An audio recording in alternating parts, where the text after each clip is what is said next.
He is a hereditary chief and member of the Quagute and is the grandson of legendary Kwakwaka'wakw leader Mungo Martin.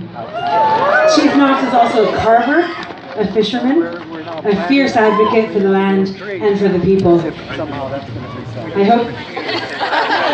Sneaky. Everyone, please join me in welcoming Chief Dave Knox.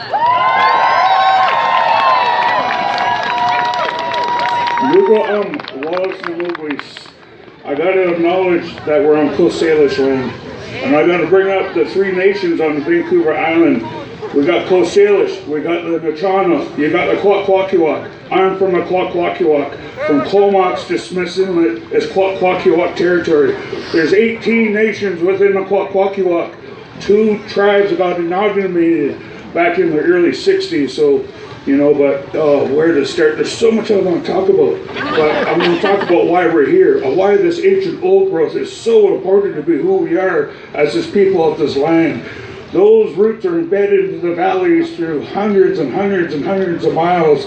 That's why we call it the ancient old growth, mother life of tree. There's a reason why we call it the mother tree of life, because other trees, medicines, berries live off those roots that house a canopy where the salmon spawn.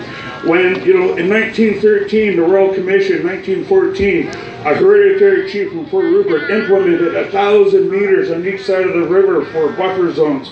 Lucky we got 30 meters nowadays. And those poor salmon, they're suffering. They go out, and it's just not about the old growth. It's about the whole ancient ecosystem with it. The owls, the invertebrates, the mammals, the owls. Everything is so connected, and we're so connected with the world, with the air, the land, and the sky, and also the supernatural world. Us coastal people stretching this whole Pacific Northwest coast, we believe in the sky, the land, the ocean, and the supernatural world. That's who we are as people of this land. We date back 14,000 years, and that's through time immemorial, because the digger we deep, the more we're from here. That's 700 generations, and we're still kicking, even though they almost... And there's... where do I really want to start? But I'll keep talking about the old growth. But I've got happy thoughts going on, and this event's amazing, and I ended up going to the, I actually went to the COP15 back in early December. That was amazing, being around 98 countries, 22,000 people, and meeting Aboriginal people of the land from all around the world. We all carry the same story of the implementation of the government with these laws. Who made those policies? We had our own laws before the boat people came here. And in 1849 was banning on the potlatch. And Fort Rupert has 2 Douglas treaties that were signed in 1851. That's 172 years ago. I'm bad at math, but it's hovering about there. It's almost 2 centuries, and the government has to listen to the people of the land. It's all our land now because we share it with everyone, but we are the people of the land.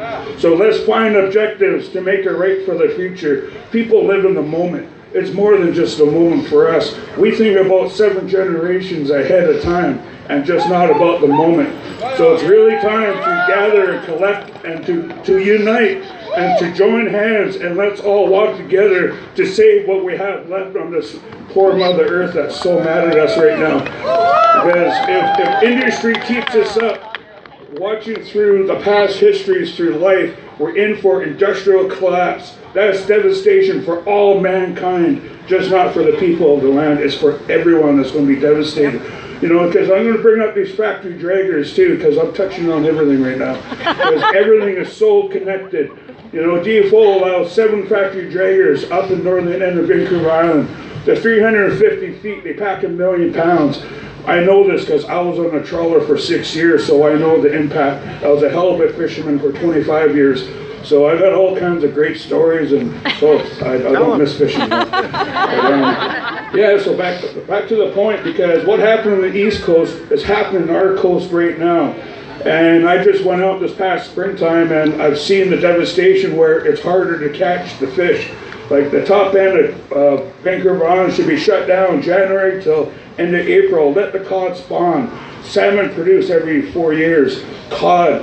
some of those cod we catch are so old and they take a long time to reproduce.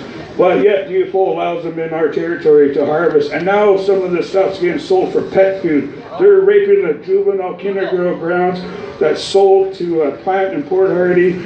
It gets shipped to Alberta. 40 countries buy all this premature fish. They're juvenile fish. Let them grow to the size and then harvest. How is that sustainable? Yeah. And also got to bring up, I met Honorable Joyce there, and I said, where's our provincial DFO? But my biggest question right now is, how do we implement stewardship in all levels of the ministries and industry? That's the biggest key right there, because we got forestry, we got mining, we got agriculture, and we got DFO. So everything's all connected to us, the people of the land. But I know we're all cold, so I have to keep on talking. I got so many stuff to say, but I'm actually going to call up my cousin, Tom Child Jr., and he's going to belch out a song for us to just to capture this moment for all of us being here. You made us